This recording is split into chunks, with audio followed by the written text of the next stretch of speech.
Hey y'all, I'm Mayer Cunningham, the special education boss.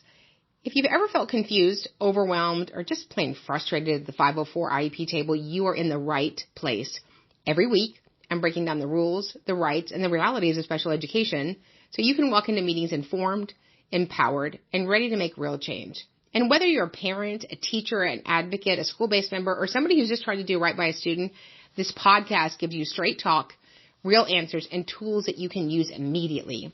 I'm not here to play politics. I'm not here to play sides. I'm here to train people who sit at the table and teach you how to follow the law, ask the right questions, and protect the rights of students. So go ahead and hit subscribe, share this with a friend, and you know what? Meet me back here every single week. We're not just talking about change. We're making it. Because when you know better, you do better. And when we get it right for the child, we get it right for everybody.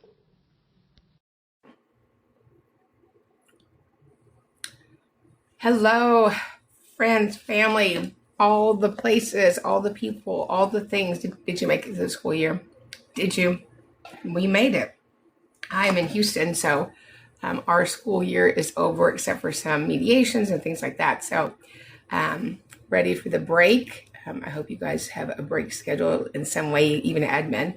If you haven't met, I'm Mayer Cunningham, special education boss, training everyone that sits at the 504 IEP table to navigate and negotiate.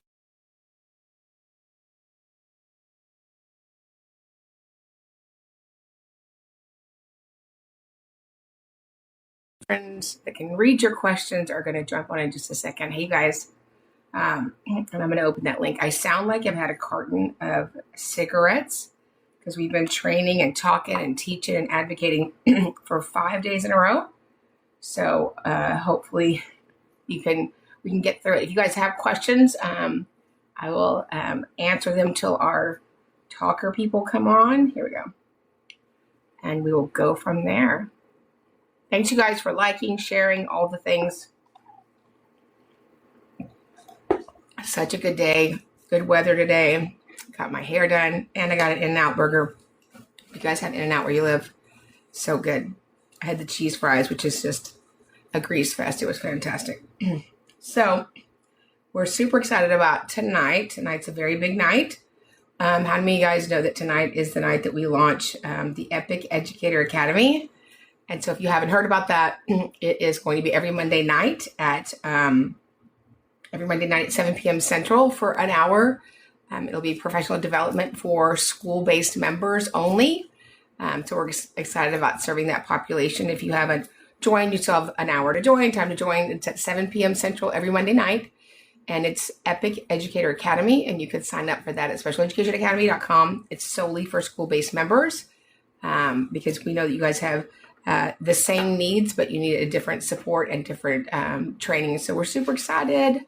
Stephanie, how are you? I'm doing well. Good. Are you excited about tonight?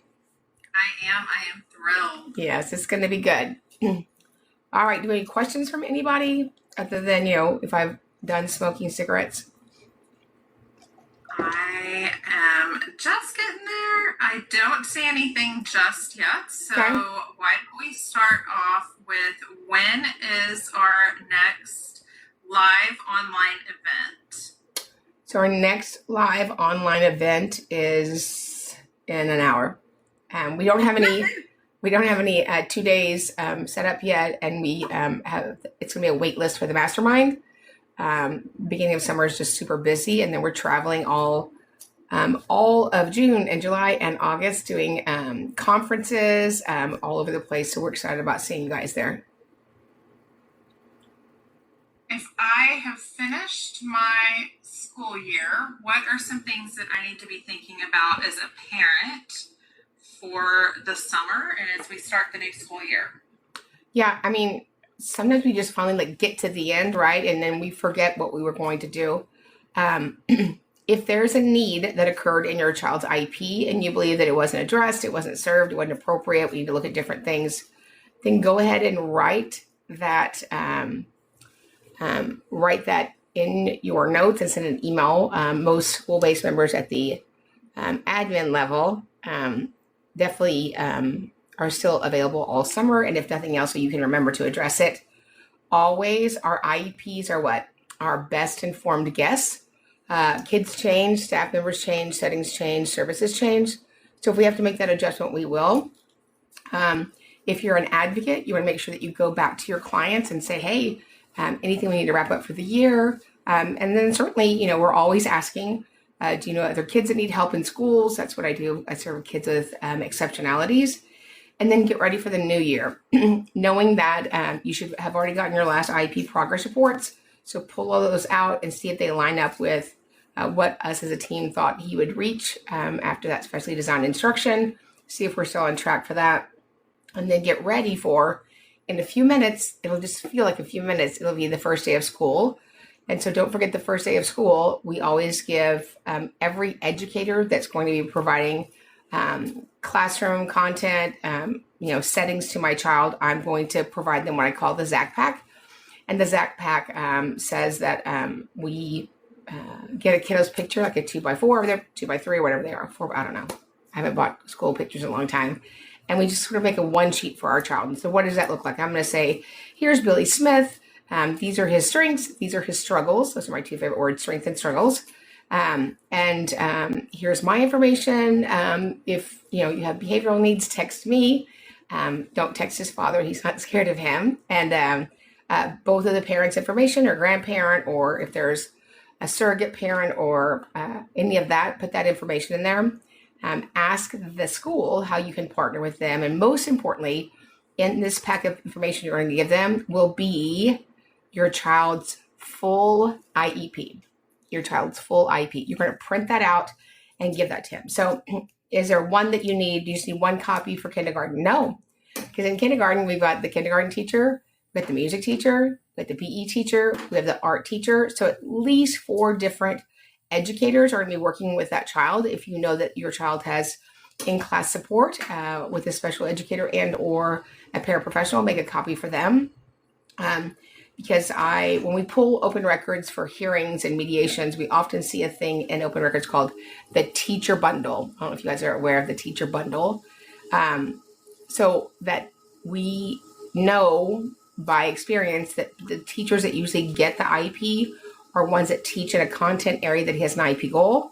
You don't see ancillary teachers or elective teachers or specials teachers get the IEP. And certainly if you have an IEP, then that means that disability probably impacts you across all areas. And so we want to make sure that all of those educators would be informed. Can a student have 3 paras in high school? Can a student have 3 paras in high school? You mean like, is the setting include 3 paras? I think the intent with that question was if the student had a one-on-one, could they have 3? Oh, so often we have kiddos that have they have a communication partner, they have one-on-one, and they have one who's the lead, right? And then of course we have a couple others that are trained because life happens. You got to go to the dentist, you get sick, you miss a day, so that student's not ever without the para. So that's doable. How can we as teachers speak up for our students and stop the cookie cutter accommodations? Well, that is a really good question. A lot of times schools have a menu around eligibility or a menu of services. So again, that's why we're starting the Epic Educator Academy, which starts tonight. This is our inaugural launch at 7 p.m. It is solely for educators. It's $27 a month. You can come and go as you want. There's no commitment, and we will train every Monday night for an hour from 7 p.m. to 8 p.m. Central, because the trainings that the teachers need is taught a little bit different way, and how you access that. And that would be great for you guys to be in there.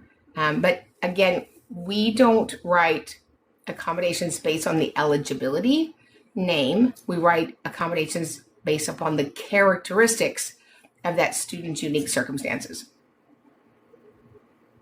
Do paras go on field trips? Paras go on field trips if there's a child with an IEP or a 504 that needs additional support.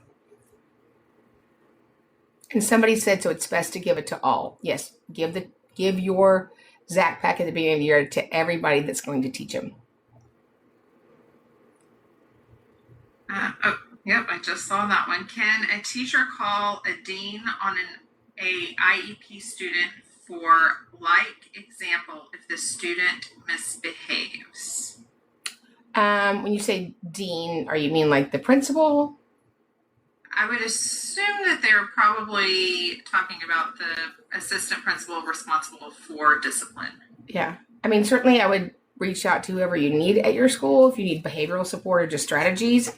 If there's an action that requires a consideration of discipline or, certainly going to the principal, maybe in school suspension, if that might be a consideration, absolutely. Is it a good practice to rotate paras so the student doesn't become dependent on one? I understand that we have backup paras. Certainly it depends on the specificity of what the para is doing. So for us, you guys know that I'm not a fan of one-on-one paras unless a student's behavior is impeding his learning and or the learning of others in a safety measure. However, I have a lot of kiddos that I serve that have a communication device, an SGD. I don't know why the alarm's going off. There, it's off. So my kiddos that have an SGD, a speech generation device, I would have them have a one-on-one communication partner so that they're responsible for understanding that technology, loading in units of study and that sort of thing.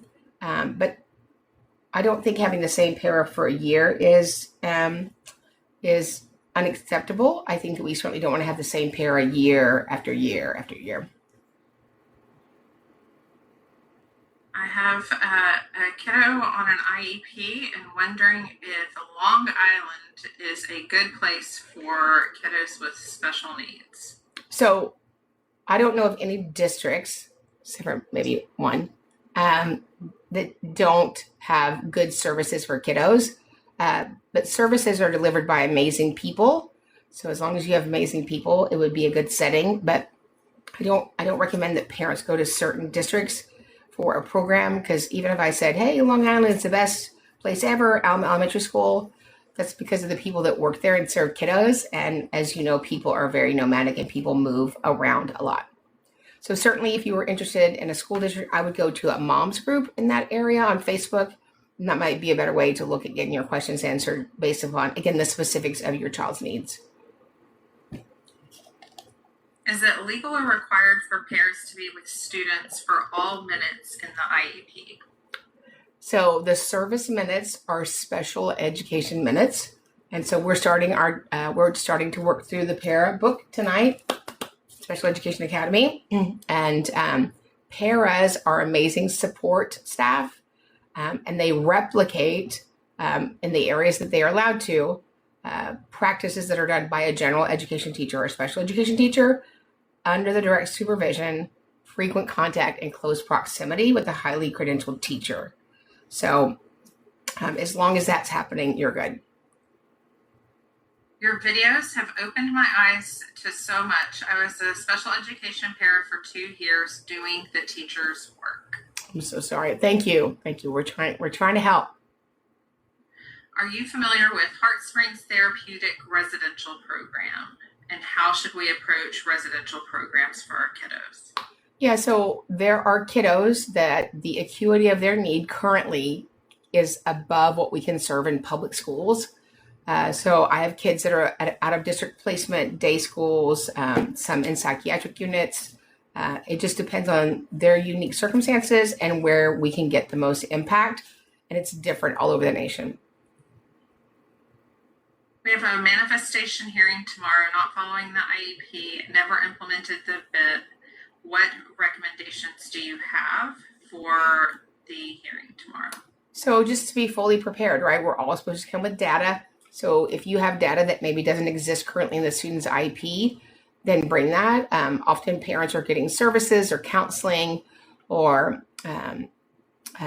emotional behavioral needs or neurological needs, mental health needs, and maybe the school doesn't know about that. Again, just 2 questions for the committee, right? Was the action that's in question a direct or consider direct correlation to his disability? Not has he ever done this before, but is it reasonable to think that what occurred, we could say as a committee, is tied to his disability?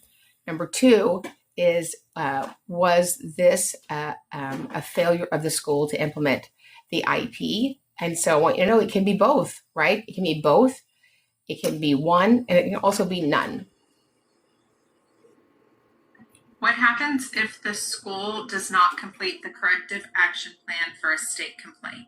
You would have to go back to the investigator on that complaint, because when there's a corrective action plan, whether it's from the Office of Civil Rights or state complaint or even agreed upon dispute resolution session or mediation, that state entity or that federal entity is not going to know they didn't complete it, other than the paperwork that they send back and say, we should complete these steps by October 1st, 2026. And then that entity, that school, would have an obligation to email whoever was doing that monitoring program. And so you're going to know if those things happened and if they are in line with what you agreed to.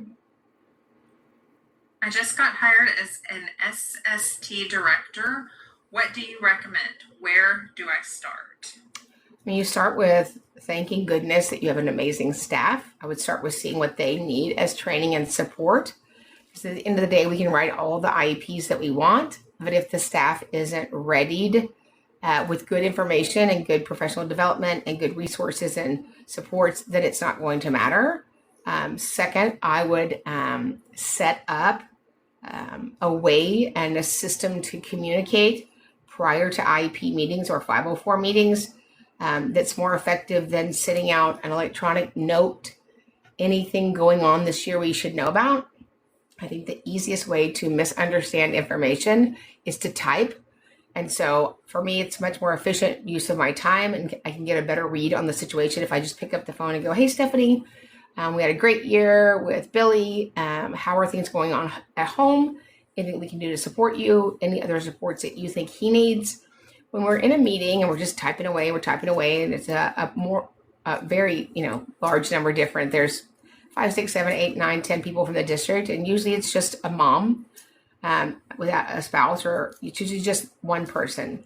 And we're typing and typing and typing, and we just look up and go, Ms. Smith, do you have any questions? One of the reasons people say no, they don't know what you mean by that. And so it's, for me, it would be much more efficient use of your time and a much better way to connect with parents, right? We get things done better and more efficiently if we connect with people, not just communicate with them. What happens when the school does not provide services such as in-class supports? The student needs it and math and has not been receiving it. So I'm assuming that it's already on his schedule of services page or determination of services page. Those are agreed upon obligation.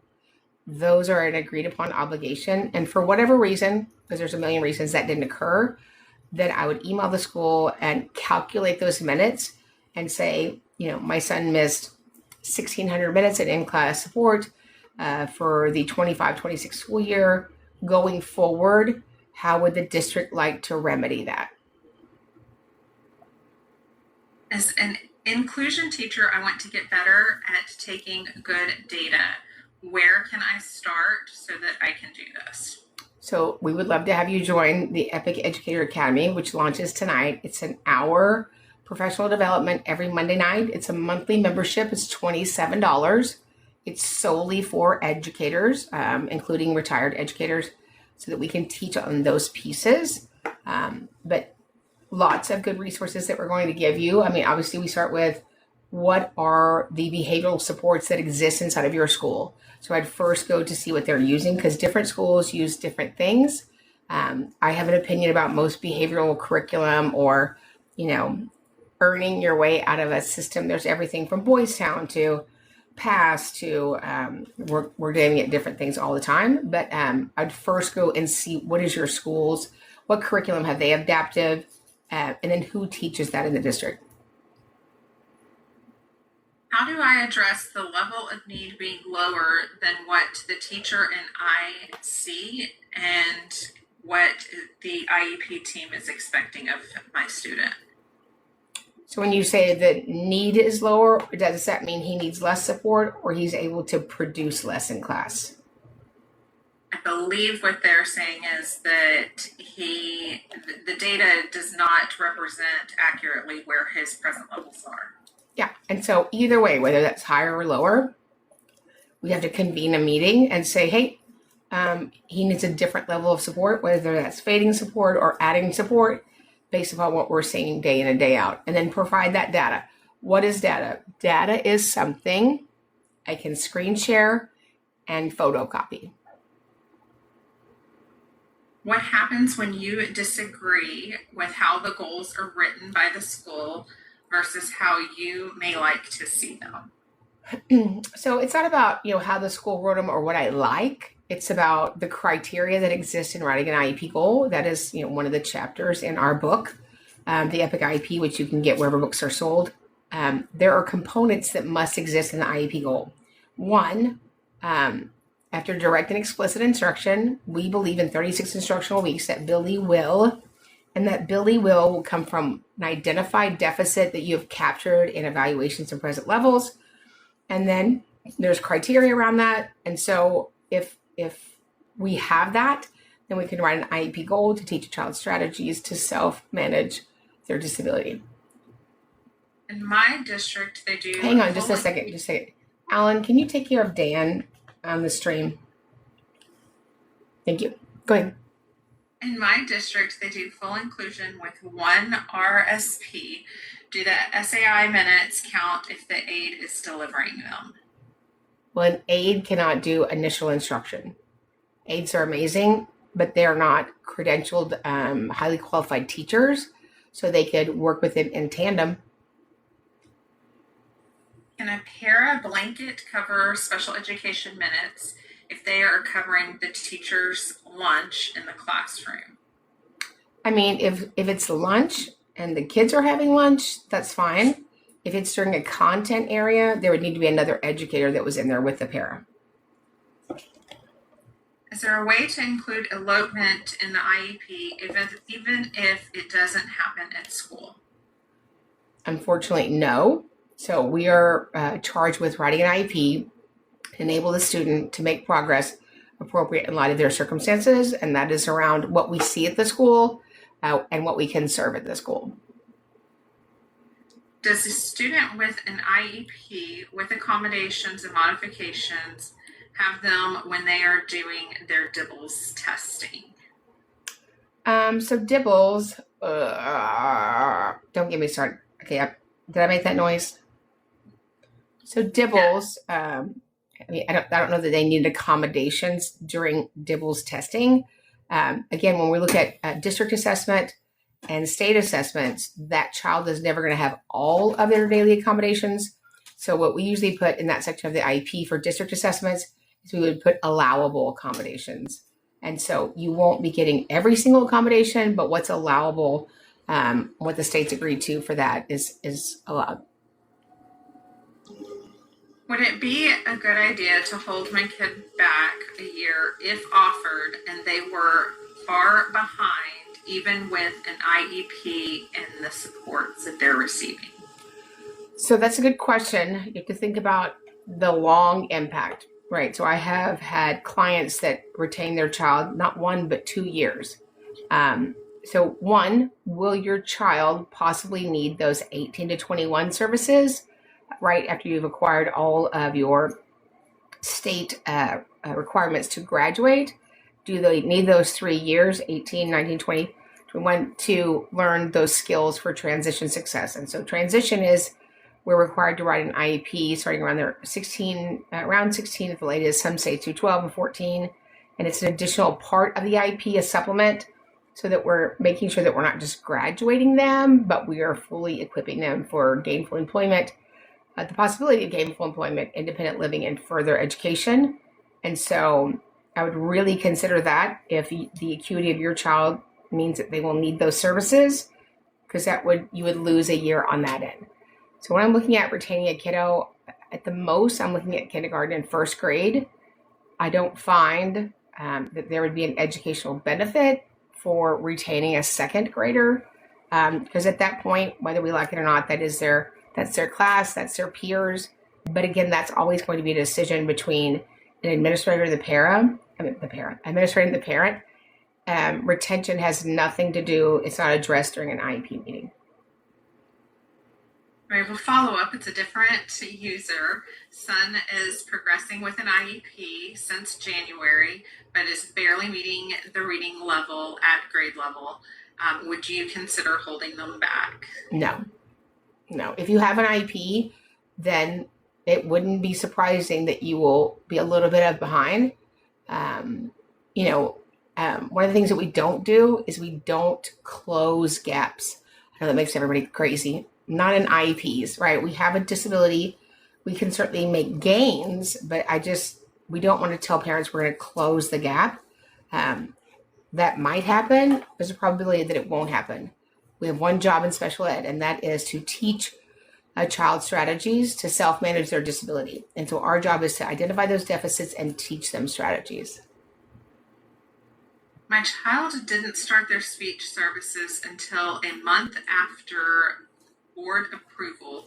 Should I consider compensatory services? How would you approach this? So you would look at a number of things, right? So if he missed a month, what was the rate and delivery? What was the FDL? What was the frequency, duration, and location? Was that 8 services? Was that 4 services? Was that 2 services? Remembering that when you talk about compensatory time, the person that has to do the compensatory time minutes is a disabled child, right? So would it be meaningful to go back and have those replaced? If somebody said 2 30 minutes a whole month, so I'm gonna think 8. So I would just reach out, Jade, I'd just reach out to the district and say, we confirm that Billy did not in fact receive his services August 15th till September 15th. And going forward, what would the district, city, or county like to do to remedy that? What would you like to do to remedy that? What would you like to do to remedy that? And if they say we'd like to do nothing, then that might be a different consideration, or maybe a state filing. If regression data was not collected and ESY was determined to not be necessary, how was that decision possibly made? So regression didn't happen and they didn't offer you ESY? Regression data. Okay. Well, you would have data because your data is on your IEP goals, right? So the first prong of ESY is what? So documented regression on an IEP goal with a profound amount of time to recoup that skill. Second prong is for concerns for loss of critical skills. So in your question, I'm not understanding, they didn't take data or there wasn't any regression in the data? There wasn't, I think it's that there wasn't any in the data. Okay, so if they took data and there was no regression, then they wouldn't meet that first prong. When a parent receives a progress report at the end of the year and they've not reviewed or not received additional progress reports, so it sounds like they didn't receive the cumulative progress report, what should they be looking at here at the end of the year? Well, first go ahead and email the school, because the director and the assistant director and director of curriculum and all those things works year round. So first I would have them email me the totality of his progress reports for the entire year so that I can look at them and see where we're headed, where we're tracking. But you can't make that decision without having all of them first. Should the one-on-one para have direct communication with the parent via personal phones or social media? So I don't have a problem with that at all. I mean, we communicate, my partners and I communicate through texting and social media posts. If it's, direct messaging, I don't see any problem with that. The para is an amazing and unbelievably important part of serving kids with disabilities. So I always find it's odd that districts do not allow the para to speak to the parent. When looking at data collection sheets and accommodations, what am I looking for fidelity and delivery? Yeah, so it should align with the agreed upon IEP goals. So sometimes we'll have a teacher and it will just say, making progress, making progress, making progress. I don't know what that means. Does that mean they increased by 5%? I don't know what making progress is. So on each grading period that's aligned with the IEP progress reports, it should have a few comments. It should have a percentage of how far we are and how close we are to meeting the annual IEP goal. I emailed the case manager 2 times asking to revise a prior written notice after the IEP meeting in May. Still nothing. What are my next steps? So I'm assuming that you're wanting them to revise an IEP prior written notice because you disagree with its components.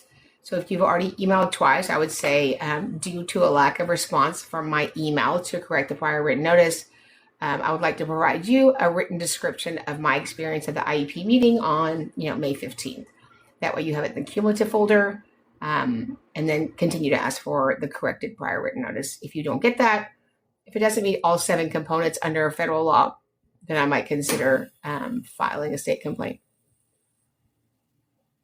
Can a district deny an IEE if you sign the ETR even though you verbally disagree? Well, you'd have to capture your disagree in that meeting, whether it's electronic, recording, or written. So if you disagreed and you didn't have your disagree capture, then again, make sure that that's added to the prior written notice so you can legally request the IEE.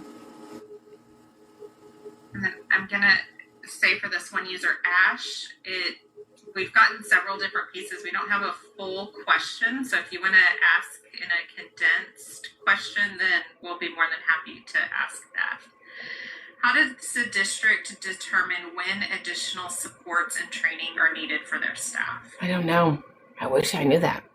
I know that every school year on the school calendar, we have professional development days and times scheduled. I have no idea how each school district determines what would be the most impactful training for teachers, and certainly don't know how they do special education training. Oh, somebody said I got your Epic Para book today. It's very helpful. Thank you. If we've asked for the data more than once and the district is not giving it to us, but rather as a parent who is a teacher, they ask us to stop by to talk about it, what should we do? I would say I'm happy to stop by and talk about it. Once I've received it and reviewed it, then it would be better use of our time to have that conversation. Oh, it's Token Cheesehead. Y'all say hi. Has the snow melted there yet? I feel like they have snow year round. Oh, I could use some snow here in Central Texas today. Just for like 10 minutes. Yes. What opportunities does my child have to participate with their non-disabled peers? It doesn't sound like the team is willing to consider this. Well, we have to consider it, right? It's part of LRE. We capture the components that the child would not be able to participate in without support. So if that's not captured in the LRE, you got to go back and have that meeting. What happens if my child is not making expected progress? We've looked at the progress reports and it's been about 2 grading periods since we've seen any movement forward. So did it say that that they didn't get the progress reports, or there's just no movement, or both? There's just no forward progress. So if there's not any forward progress, then we are charged with coming back to the table and making some kind of adjustment in the learner expectation, adjustment in the depth and breadth of what I test them on, adjustment in special ed support and general ed, consider co-taught, consider resource, consider those things that we know we can move that should enable him to progress. Can an IS perform an FBA and then write the behavior intervention plan without my participation as a parent? What is an IS? I'm not sure. So when we write an FBA, whoever's writing that, we collect data from everybody that knows information about the child. So the first person we should probably ask is the parent. Second person would be whoever teaches them across an instructional day. Are there any ways around? Oh, several people said instructional specialist. Are there any ways around parent denial for a student who is 5 grade levels behind? No, but the child would be subject to all those requirements of general ed students. So if you're 5 grade levels behind them, assuming that you're going to fail the year. How does the district evaluate executive functioning skills? I don't know.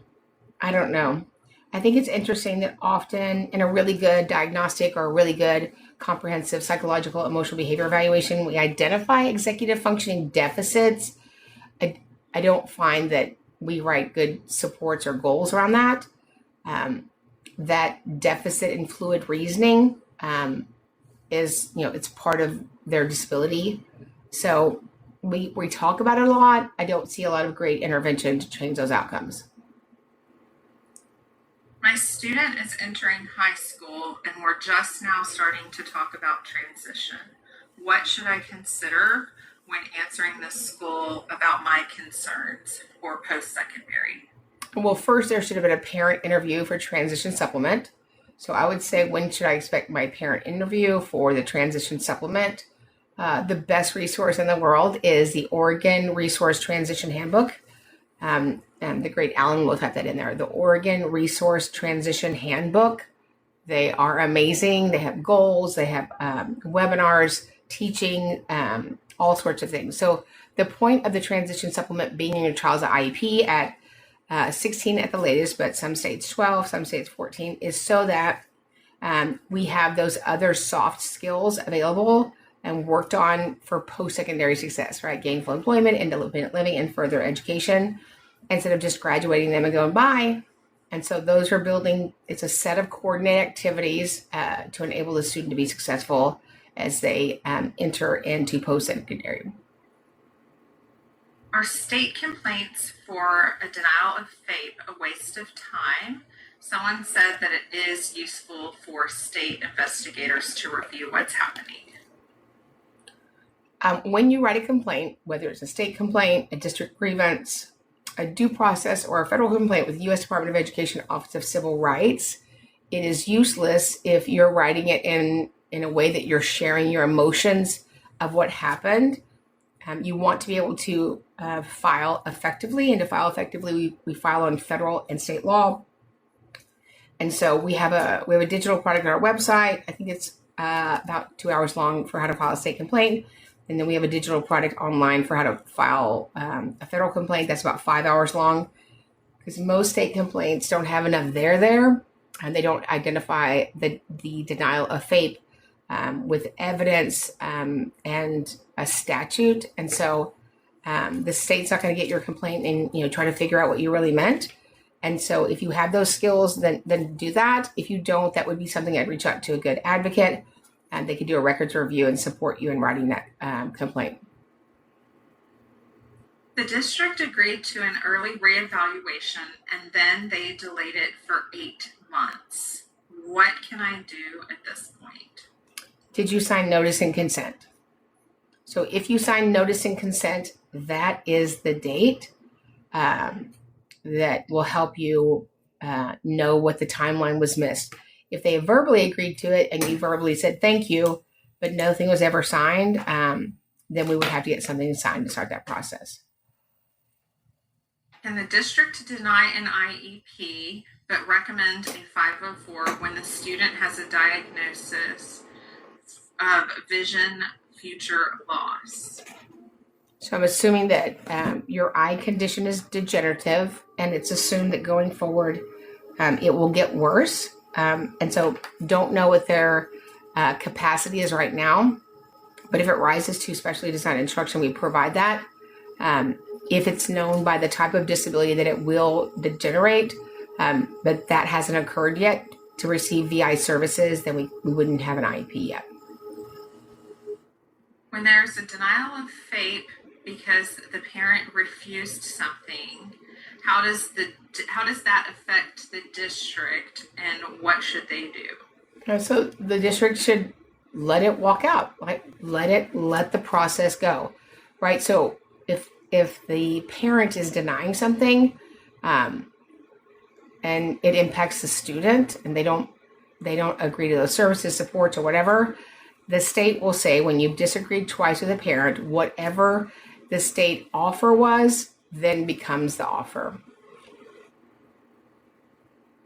We received a draft IEP recommending goals, but I've not been able to provide input on the goals as the parent. What can we do?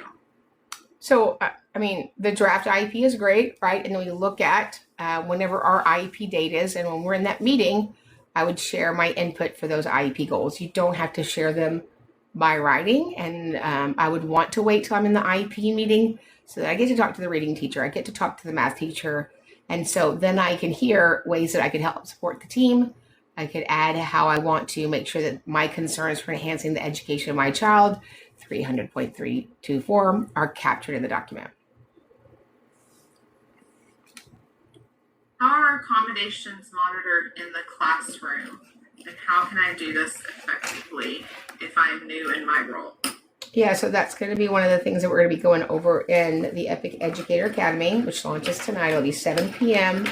every Monday. It's solely for educators, school-based members only, not other population. And we'll be giving you great behavioral management training and strategies. But for now, you want to make sure that you know the students' accommodations and that you have an effective way of logging them. Sometimes I'll see teachers put like little tiny Post-it notes on that, or some kids even have a stamp. As good advocates and parents, we are never looking for perfection. We're looking for forward progress. So just make sure that you have an understanding of them and what their intent is, and deliver them the best you can. When I've asked for an IEE and the school immediately says we only have to consider the data that is a result of that evaluation, can that be considered predetermination? And if they're not going to meaningfully consider it, how do I know that that wasn't even considered? Well, you know what? Here's the thing with an IE. What are we saying? We're saying to the school, you did a terrible job. You did an insufficient job. It was sloppy, right? So IEs are one of my very least mechanisms that I do because I could have, Alan Driggers is the Surgeon General, and he wrote the most amazing IEE. The obligation of the district solely is that they pay for it. They receive a copy, provide a copy to the parents, and they convene an IEP meeting. And if verbally they say that we don't think any of the additional components are needed, then that's the end of that discussion. One of the things that might be helpful going forward, if you guys have an evaluation that you disagree with, I would ask, hey, Cindy, you did this diagnostic evaluation. I appreciate it. We're missing 2 of the G's. We're missing auditory processing and long-term memory. Would you be opposed to opening an addendum and completing those 2 components? You're better and more likely to get agreement on that than I just disagree with your evaluation. So when we talk about evaluations, I'm looking for 3 things, right? Data, summary, and conclusion. So if you could nail down when you're talking about an evaluation that you see differently and identify which of those pieces that you believe were missing. Was it the data? Was it the summary? Was it the conclusion? Sometimes I say, I agree with your data. I agree with your summary. I don't agree with your conclusion, right? So know that it's not highly beneficial for parents in an IE. The school recently did a functional behavioral assessment. However, I don't believe that it is it covers enough of the information. Specifically, they've not identified the antecedent and they don't have a clear consequence. They're solely saying that she got in trouble at school. What can we do? So it sounds like perhaps the difference is that they're tying it to the school code of conduct versus the behavioral consequence. Yeah, I would just say, the word that I use, which is a much better professional use of words than accusing somebody, I would just say I believe this section's insufficient for the team to make an informed decision. I believe that we still need X, Y, and Z. Would you be opposed to going back and collecting that? If IEP goals don't align with the ETR data, then what can I do if they will not collaborate? So I don't know who they are, but we're charged with solely writing a document based on their needs. And so if what we're writing and what we're proposing doesn't serve what the data says, then we have to make that adjustment. How are service frequencies established for students? It's a good question. So that's where it takes time and years of experience to kind of be able to understand those. We talk about that in the schedule of services in the book here. So when I look at a content area, this is a generalization. Let's say that the biology class is 60 minutes, right? And we believe that student needs support in biology to be able to access the general ed curriculum and make meaningful progress. We believe that they need in-class support. I would rarely start more than 25% of in-class support. So for purposes of this question, the class is 60 minutes long. Then I would start with 15 minutes of in-class support daily. Certainly we don't want to over-support them. We don't want to under-support them. But if you need in-class support for more than half of the class academically, then we need to have a different conversation, right? So two things happen in a class: instruction and production. So I'm not going to be standing here saying, I want you on my hip the whole time while she's teaching and you're whispering to the student.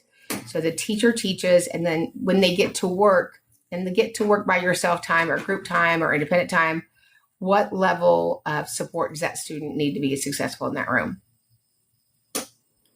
My stepson has a lengthy ESY report about how he backslides after breaks, and he is only going to get 2 hours of ESY services per week. Can you help me understand why that might be? So ESY services are built on keeping a child from the big summer slide, right? So if your child is a speech-only child, if your child has one ADHD goal, the depth and need of support is driven by how much support he has during the instructional year.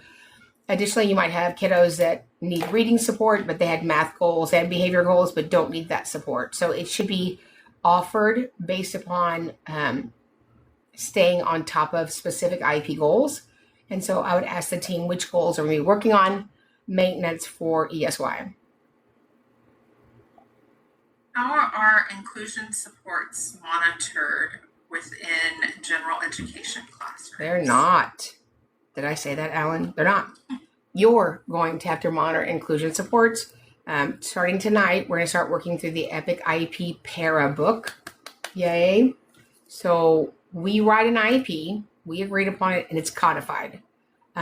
Sometimes, I would say more than 50% of the time, the totality of your child's IEP, in fact, is not being delivered by a credentialed, highly credentialed educator. And so when the year starts, you want to make sure you get the names of everybody that is amazingly teaching your kiddo.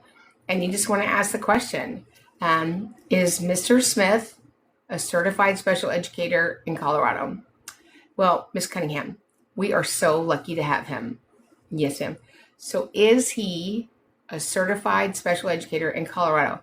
And you guys, it's not personal, it's business, right? You're either credentialed for the job that was posted or you're not. It's not lost on us that human resources will hire you and put you in positions that you're not credentialed for. Human resources will never be in a due process. Human resources will never be in a mediation. Human resources will never be in a dispute resolution session.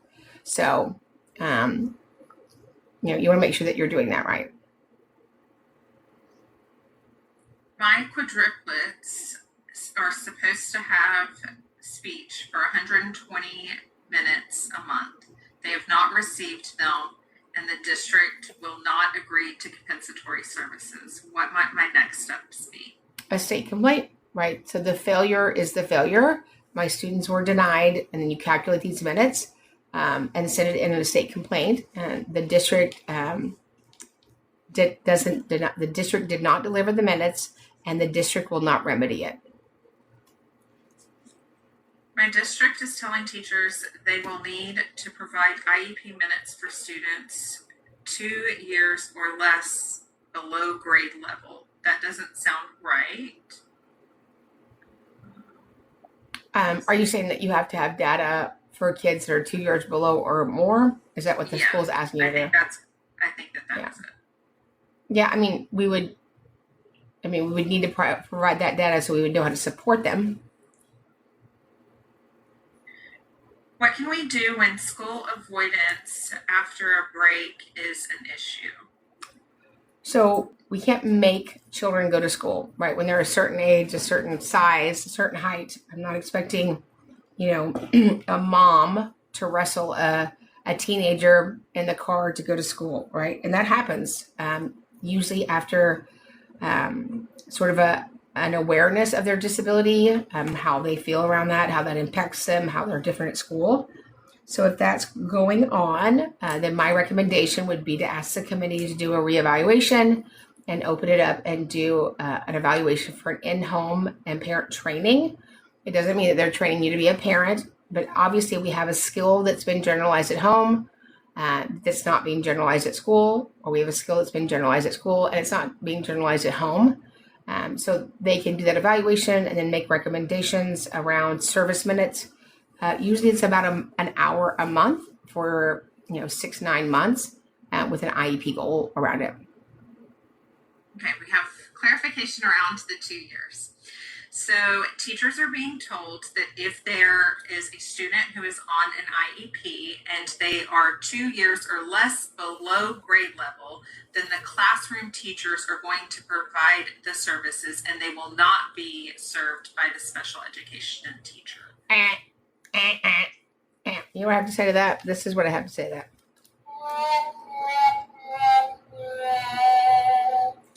The special education minutes will be delivered by a credentialed, highly qualified special educator as outlined in 300.156.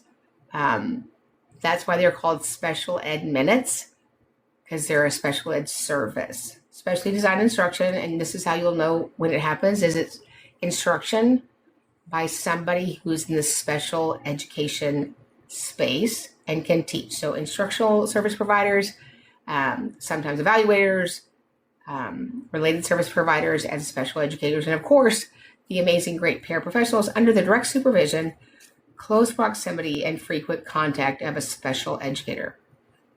Not direct supervision of paperwork. We don't need to directly supervise paperwork. Well, what is direct supervision, Karen? You know what? I'll give you 100 yards. If Alan is a para and he's in one end zone, I'm in the other end zone, I'll give you that. But a student that is not being served by a special educator, or the special educator comes in a few times a month, certainly would not meet the burden of that requirement, which is in No Child Left Behind, 2001, and then reenacted from President Bush to Barack Obama in 2015. And so starting tonight in Special Education Academy, we'll start a series on our Epic IEP Para book, because it is the most concern and the most questions that we get every single day. So in the IEP meeting, they asked for me to share my parental concerns. I did that. We walked through the entire document and got to agreement. However, we never discussed my parental concerns again. How can I make sure that they are addressing my concerns as a committee? So if they didn't address your concerns, or you feel like something is incomplete in the IEP, then go back. So 300.324 says that we put in developing, reviewing, and revising an IEP 4 components. And so the second component is concerns from a parent for the enhancement of their educational enhancement of their child. Parent concerns for the education of their child. So that goes into the present levels. It would have to, because parent concerns are part of the present levels. And then based upon their concerns and input, we would see if they need services, supports, evaluations to be successful. I've had several district people come to my IEP meeting. What is their role in the meeting? Oh, cinnamon, yeast, butter, one of those roles. I often, not always, find that they are there to control answers, to speak for other people, or you're doing an amazing job advocating. So I have no problem with, I don't care if you bring 100 people to an IEP meeting, but I'm going to first, when we start the meeting, I would say, Alan, can you tell me why there are 2 principals in this IEP meeting? Stephanie, can you tell me why we have 3 speech pathologists in this meeting for an 8-year-old, right? So ask the question when the meeting starts, the 5 stakeholders are 5. Why do we have 14 people in this meeting? How often do district personnel get trained on IDEA requirements? So it's my understanding from the thousands of people that I've taught over the years, they don't. They have, we're told they have access to it. IDEA is now 115 statutes. It used to be over 300. I have not found comprehensive special education training delivered to educators annually from the district. How can schools define or better define meaningful inclusion, and what would that look like? So inclusion means something different than proximity, right? If I go out to a restaurant and Alan and Stephanie are at another table having dinner, that's not inclusion, right? That's just proximity. And sometimes we confuse intersection with inclusion. So inclusion means that I'm part of what you're doing and I'm experiencing, connecting, and participating while we are included. So when, somebody says, oh, Billy's in the back with his para, that does not meet the expectation. We know, hands down, that kiddos learn the most from other kiddos, which is the intent for inclusion. I heard something really good the other day, Stephanie, that I'm stealing, and it's so good. You guys write it down. Everyone has a right to inclusion. Inclusion isn't right for everyone. That good? That is good. Yeah, ask my first husband. He said inclusion wasn't for us. Gotta write that down. Almost done. Okay. Yeah. This one's related to substitute. So I get notes regarding increased behaviors when there's a substitute teacher or parent in the classroom. How do staff members and substitutes who are not the regular teacher or parent, how are they informed what's going on with my kiddo and the supports necessary that are in their IEP? From my experience and the billions of people that give me feedback, they're not. I don't find that a substitute teacher is taking all of Alan's 7th grade history kiddos that have an IEP. I see that they're lovely. They're on, the roster or vendors to be substitute teachers. I don't find that they're often credentialed in that content area. Rarely would I find that they are credentialed in special education. But, if we call Stephanie at 7 a.m. and said, hey, school starts at 7:45, we're missing the English teacher. As amazing as Stephanie is, it would take somebody to read all the IEPs to her for a full day. So I don't see that happening. My district has surrogate parents that have been identified through our CPAC. Mm-hmm. How are surrogate parents identified? That's usually an appointment from a judge, a legal entity for the student's current needs. But surrogate parents are listed in the beginning of your procedural safeguards under what is a parent. It's 6:45, so how many more questions do you want? We'll take one more question, and then we hope to see all of you tonight, starting in a few minutes, at the inaugural Epic Educator Academy. So if you know somebody that's an educator, it starts tonight. It'll be an hour of professional development every Monday night. It's an ongoing subscription. It's $27 a month. It's solely for people that work in school districts and are certified and are credentialed to work in school districts who want you to be there. You would just go above and to our link tree, go to Special Education Academy, and you can sign up there, and we will see you at 7 p.m. to 8 p.m. Central Standard Time every single Monday. My son is 17 and in self-contained classes. I'm told his senior year, which is next year, that there are only going to be gen ed classes. Well, that would be a violation of IDEA. There's an expectation and requirement under 300.115 that we have a continuum of placements to include but not limited to special schools, campuses, alternative schools, supplementary aids and services, to include resource rooms. So I would just hold up a picture of me and say, are you interested in this? Maybe don't do that. But yeah, we're charged with providing a continuum of services throughout the district. So you guys, thank you for joining. I'm so happy that we're in June. I feel like we can take a little bit of a break. But we will see you at 7 o'clock in the Epic Educator Academy. You can join that at specialeducationacademy.com. And or we will see you at 8 o'clock in the Special Education Academy, which you can register at specialeducationacademy.com. So remember, we get it right for the child. We get it right for everybody. We'll see you guys in the next training. Hit subscribe. Share this with a friend. And you know what? Meet me back here every single week. We're not just talking about change. We're making it. Because when you know better, you do better. And when we get it right for the child, we get it right for everybody.